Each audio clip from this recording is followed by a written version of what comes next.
السلام علیکم ورحمۃ اللہ وبرکاتہ۔ الحمد للہ رب العالمین والعاقبۃ للمتقین والصلاة والسلام علی سید الانبیاء والمرسلین، اما بعد فاعوذ باللہ من الشیطان الرجیم، بسم اللہ الرحمن الرحیم۔ وَلِكُلِّ أُمَّةٍ جَعَلْنَا مَنْسَكًا لِيَذْكُرُوا اسْمَ اللَّهِ عَلَى مَا رَزَقَهُم مِّن بَهِيمَةِ الْأَنْعَامِ فَإِلَٰهُكُمْ إِلَٰهٌ وَاحِدٌ فَلَهُ أَسْلِمُوا وَبَشِّرِ الْمُخْبِتِينَ۔ مختصر حمد و ثنا اور درود و سلام کے بعد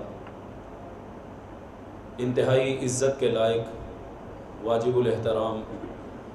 گرامی قدر سامعین محترم، اللہ رب العالمین سورۃ الحج کے اندر فرماتے ہیں وَلِكُلِّ أُمَّةٍ جَعَلْنَا مَنْسَكًا، ہم نے ہر امت کے لیے اللہ کا قرب حاصل کرنے کے لیے قربانی کا ایک طریقہ کار رکھا ہے۔ لِيَذْكُرُوا اسْمَ اللَّهِ عَلَى مَا رَزَقَهُم مِّن بَهِيمَةِ الْأَنْعَامِ، تاکہ جو اللہ رب العالمین نے تمہیں چوپائے جانور عطا کیے ہیں ان کو ذبح کرتے وقت ان کے اوپر اللہ کا نام لو، اور یاد رکھو فَإِلَٰهُكُمْ إِلَٰهٌ وَاحِدٌ فَلَهُ أَسْلِمُوا وَبَشِّرِ الْمُخْبِتِينَ، تمہارا الہ، تمہارا معبود برحق صرف ایک الہ ہے، اسی کے لیے تم فرما برداری اختیار کرو اور عاجزی اختیار کرنے والوں کو خوشخبری سنا دیجیے۔ وہ کون سے لوگ ہیں؟ الذین اذا ذکر اللہ وجلت قلوبہم، عاجزی اختیار کرنے والے وہ لوگ ہیں کہ ان کے سامنے جب اللہ کا ذکر کیا جاتا ہے، اللہ کے کلام کی تلاوت کی جاتی ہے، ان کے دل ڈر جاتے ہیں۔ والصابرین علی ما اصابہم، اور جو بھی ان کو تکلیف، مصیبت، آزمائش پہنچتی ہے اس کے اوپر وہ صبر کا مظاہرہ کرتے ہیں۔ والمقیم الصلاۃ، نماز کو قائم کرتے ہیں۔ ومما رزقناہم ينفقون، اور جو کچھ ہم نے ان کو عطا کیا ہے اس میں سے ہماری راہ میں وہ خرچ کرتے ہیں۔ حضرات گرامی، حرمت والے مہینوں میں سے ذوالقعدہ کا مہینہ اپنے اختتام کی طرف بڑی تیزی کے ساتھ بڑھ رہا ہے، اور اس کے بعد حرمت والے مہینوں میں سے دوسرا مہینہ ذوالحجہ کا، جو کہ متواتر ہیں، اس کا آغاز ہوگا، اور ہم لوگ ابھی سے اس بات کی کوشش اور امید میں ہیں کہ ہم نے اللہ کا قرب حاصل کرنے کے لیے اللہ کی راہ میں اپنے جانوروں کی قربانیاں پیش کرنی۔ کوئی شک نہیں کہ ہر مذہب کے اندر یہ ایک طریقہ کار موجود ہے، وہ چاہے ہندو دھرم ہو یا کوئی اور مذہب ہو، اس کے اندر ایک بھینٹ چڑھانا، بلی چڑھانا، اس کے ذریعے بھی وہ جانوروں کو اپنے معبودوں کے سامنے پیش کرتے ہیں، بتوں کے سامنے قربان کرتے ہیں، اپنی دیوی کے سامنے اس کی بلی چڑھاتے ہیں۔ اللہ تعالیٰ نے ہر شریعت کے اندر ایک یہ طریقہ کار رکھا ہے، اور اس امت محمدیہ صلی اللہ علیہ وسلم کے اندر بھی سیدنا ابراہیم علیہ السلام کی ایک ایسی سنت جو انہوں نے اپنے فرزند ارجمند کی صورت میں پیش کرنے کی کوشش کی، اور اللہ رب العالمین نے اس کے متبادل ایک جانوروں کا سلسلہ ہمارے لیے بنا دیا۔ احباب گرامی، کوئی شک نہیں کہ ہر بندہ اپنی حیثیت، اپنی توفیق کے مطابق اس بات کا عزم لیے ہوئے ہے، اور ہر ممکن کوشش کرتا ہے، حتیٰ کہ جس کے پاس وسعت نہ بھی ہو وہ بھی یہ کہتا نظر آتا ہے کہ انشاءاللہ اللہ کوئی سبب پیدا کرے تو میں بھی قربانی کروں گا۔ بحیثیت مسلمان ہمارے اندر ایک جذبہ ہے، اس ناطے سے کہ یہ میرے رب کا حکم ہے۔ میرے پیارے پیغمبر صلی اللہ علیہ وسلم نے مدینہ طیبہ کے اندر 10 سال اس سنت کا اہتمام کیا، گو کہ ہمارے دلوں کے اندر ایک جذبہ ہے، ایک رغبت ہے، ایک شوق ہے، ایک ولولہ ہے، اور یہ ہونا بھی چاہیے۔ لیکن یاد رکھیے، قربانی ہم اللہ کا حکم مانتے ہوئے اللہ کی راہ میں پیش کریں۔ جس رب کا یہ حکم ہے کہ تم نے قربانی کرنی ہے، اسی کے ساتھ اللہ رب العالمین نے اس کا ایک فلسفہ بھی بیان کر دیا ہے، اس کا ایک پس منظر بھی بیان کیا ہے، اور دوسری جگہ پر اس کا ایک پورا بیک گراؤنڈ ہے کہ صرف قربانی پیش کر لینا ہی، جانور ذبح کر لینے کا نام ہی قربانی نہیں ہے، بلکہ قربانی قرب سے ہے جس کے ذریعے اللہ کا قرب حاصل کیا جاتا ہے۔ جس رب العالمین نے قربانی کرنے کا حکم دیا ہے، رب العالمین فرماتے ہیں یاد رکھو نماز پڑھنے کا حکم بھی اسی رب نے دیا ہے۔ جس رب نے قربانی کرنے کا حکم دیا ہے اسی رب نے یہ حکم دیا ہے کہ اگر اللہ نے تمہیں استطاعت دی ہے تو تم نے اللہ کی راہ میں زکوٰۃ دینی ہے۔ جس رب العالمین نے اپنا قرب حاصل کرنے کے لیے قربانی کا ایک بہترین اور وسیع سلسلہ بنایا ہے، اسی رب عالمین کا، اسی احکم الحاکمین کا یہ حکم ہے کہ تمہارے پاس استطاعت موجود ہے تو تم نے میرے گھر کا حج بھی کرنا ہے۔ جس رب کی مانتے ہوئے، جس نبی کی اطاعت کا جذبہ لیے ہوئے ہم قربانیوں کے جانور خریدتے ہیں اور یہ سمجھتے ہیں کہ ابتدائی دنوں کے اندر ہم 10 ذو الحجہ میں ناخن بھی نہیں کاٹیں گے، بال بھی نہیں کاٹیں گے، اس لیے کہ آقا نامدار صلی اللہ علیہ وسلم نے فرمایا ہے، اسی اللہ اور اس کے رسول نے ہمیں یہ حکم دیا ہے کہ تم نے سود جیسی لعنت سے اپنے معاشرے کو پاک کرنا ہے، اپنے گھروں کو پاک کرنا ہے، اپنی تجارت کو پاک کرنا ہے، اپنے ملک کو پاک کرنا ہے، اپنی ریاست کو پاک رکھنا ہے۔ لیکن یہ نہ ہو کہ ہم مفادات کی بھیڑ چڑھ جائیں، قربانی میں تو ہم جانور پیش کر دیں کہ اس کے سلسلے میں میرے پاس گوشت بھی آ جائے گا، میں اس سے نفع بھی اٹھا لوں گا، لیکن جہاں پر ذرا معاملہ مشکل آئے اور میں وہاں سے پہلو تہی اختیار کر لوں۔ نماز پڑھنے کی باری آئے تو میرے پاس ٹائم نہیں ہے، زکوٰۃ دینے کی باری آئے تو کیا کریں، اتنا مال نہیں ہے، بہانے تراشیں۔ الغرض اللہ رب العالمین صرف ایک معاملے میں اپنی بندگی نہیں کروانا چاہتے، ادخلوا فی السلم کافہ، اگر تم فرما بردار قربانی کے سلسلے میں ہو تو یاد رکھو شریعت کے تمام احکامات پر عمل کرنا ایک بحیثیت مسلمان تمہارے اوپر ذمہ داری ہے۔ اور اگر ہم ایسا نہیں کرتے تو اللہ رب العالمین نے اہل کتاب کو مخاطب کر کے فرمایا تھا افتؤمنون ببعض الکتاب وتکفرون ببعض، کہ کتاب کے ایک حصے پر تو ایمان لے آتے ہو اور دوسرے کا انکار کر دیتے ہو، یہ کیسے مسلمانی؟ مسلمان تو وہ ہے جس کا تن من دن پورے جسم کا وجود اللہ رب العالمین کی بندگی میں گزر رہا، اور پھر اس سے بھی بڑھ کر جو سب سے بنیادی چیز ہم سے مطلوب ہے کہ قربانی پیش کرنے کے لیے اس کے پیچھے جو پس منظر ہے وہ عقیدہ توحید ہے۔ اگر قربانی پیش کرنے والا عقیدہ توحید کے اوپر پورا نہیں اتر رہا، رب العالمین کے ساتھ شرک کرتا ہے، کسی اور کی قربت چاہتا ہے، یہ قربانی اللہ کے دربار میں قابل قبول نہیں۔ اور پھر یہ قربانی ہمیں اس بات کا بھی درس دیتی ہے، نبی کریم صلی اللہ علیہ وسلم اللہ تعالیٰ قرآن مجید میں فرماتے ہیں قُلْ إِنَّ صَلَاتِي وَنُسُكِي وَمَحْيَايَ وَمَمَاتِي لِلَّهِ رَبِّ الْعَالَمِينَ، اے پیارے پیغمبر فرما دیجئے میری نماز ہو، میری قربانی ہو، میرا جینا ہو، میرا مرنا ہو، یہ سارا اللہ رب العالمین کے لیے۔ یقین جانیے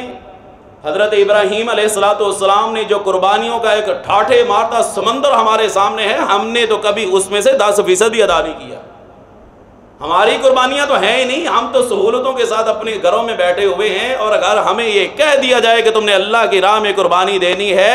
اس چیز کی بھی اس چیز کی بھی، تو ہمارے پاس بہانوں کا ایک وسیع سلسلہ ہے، بہانوں کا وسیع سلسلہ ہے۔ تو عقیدہ توحید اساس ہے، بنیاد ہے، اور اس پس منظر کے ساتھ کہ میرا رب ایک ہے، اس پورے جہاں کو چلانے والا ایک ہے، بگڑی بنانے والا ایک ہے، اولاد دینے والا ایک ہے، بارش برسانے والا ایک ہے، اس نظام کو چلانے والا صرف ایک اللہ رب العالمین ہے۔ اور پھر یہ سمجھ لیجئے کہ ایک علامت ہے اس چیز کی کہ جس طرح میں یہ جانور اللہ کا حکم مانتے ہوئے پیش کر رہا ہوں، میرا مالک مجھ سے میری جان کی قربانی مانگ لے، مجھ سے میرے مال کی قربانی مانگ لے، مجھ سے میری اولاد کی قربانی مانگ لے، جو کہ حضرت ابراہیم علیہ السلام نے دی۔ اے اللہ، جس طرح تیرا خلیل اس بات کے لیے ہر وقت ہمہ تیار تھا، ہم بحیثیت مسلمان بھی تیرا حکم مانتے ہوئے ہر دم تیار تھے۔ حضرت سعد بن معاذ رضی اللہ تعالیٰ عنہ نے کہا تھا نا، جب اللہ کے رسول صلی اللہ علیہ وسلم نے جہاد کے موقع پر یہ بات کی تو کہنے لگے اللہ کے رسول ہم موسیٰ کی قوم نہیں جو یہ کہیں گے کہ فَاذْهَبْ أَنْتَ وَرَبُّكَ فَقَاتِلَا إِنَّا هَاهُنَا قَاعِدُونَ، جب موسیٰ علیہ السلام نے اپنی قوم سے کہا کہ آؤ بھائی جہاد کریں، اللہ کی راہ میں لڑیں، تو کہنے لگے تم لڑو، تمہارا رب لڑے، ہم تو یہاں پہ بیٹھے ہوئے۔ حضرت سعد فرمانے لگے اللہ کے رسول ہم موسیٰ کی قوم نہیں ہیں، رب کعبہ کی قسم ہے آپ ہمیں حکم دیں پہاڑوں سے چھلانگ لگانے کا، ہم نہیں پوچھیں گے آپ نے کیوں کہا، ہم چھلانگ لگا دیں گے۔ آپ ہمیں حکم کریں سمندر میں اترنا ہے، ہم نہیں پوچھیں گے کہ ہماری جان جاتی رہے گی، آپ کا حکم ہوگا ہم چھلانگیں لگا دیں گے۔ ایک بحیثیت مسلمان میری اور آپ کی یہی تو ذمہ داری ہے۔ نبی کریم صلی اللہ علیہ وسلم نے فرمایا نا لا یؤمن احدکم حتی یکون ہواہ تبعا لما جئت بہ، تم میں سے اس وقت تک کوئی بندہ مسلمان نہیں ہو سکتا، ایمان والا نہیں ہو سکتا جب تک کہ اس کی خواہشات ان تعلیمات کے مطابق نہ ہو جائیں جو میں محمد لے کے آیا ہوں صلی اللہ علیہ وسلم۔ زبان سے لا الہ الا اللہ کہہ بھی دیا تو کیا کہا، صرف زبان سے کہنا مطلوب نہیں ہے، اس پورے وجود سے اس بات کا اظہار نظر آنا چاہیے کہ اللہ کے رسول صلی اللہ علیہ وسلم کی فرما برداری میں مجھے جو کچھ بھی پیش کرنا پڑا میں پیش کرنے کے لیے تیار ہوں، اسی کا نام تو قربانی۔ آپ دیکھیں نا ایک موقع پر جب نبی علیہ السلام نے اعلان کیا جہاد فنڈ کے لیے کہ چندہ چاہیے، سیدنا عمر فاروق رضی اللہ تعالیٰ عنہ نے کیا عزم لیا، آج تو میں ابو بکر سے آگے نکل جاؤں، آج موقع ہے مسابقت لے جانے کا۔ سیدنا عمر فاروق رضی اللہ تعالیٰ عنہ جب سامان لے کے آئے، آقا علیہ السلام نے پوچھا عمر کیا لائے ہو؟ کہا اللہ کے رسول گھر کا آدھا سامان اٹھا کے لے آیا۔ اور جب سیدنا ابو بکر صدیق رضی اللہ تعالیٰ عنہ تشریف لائے،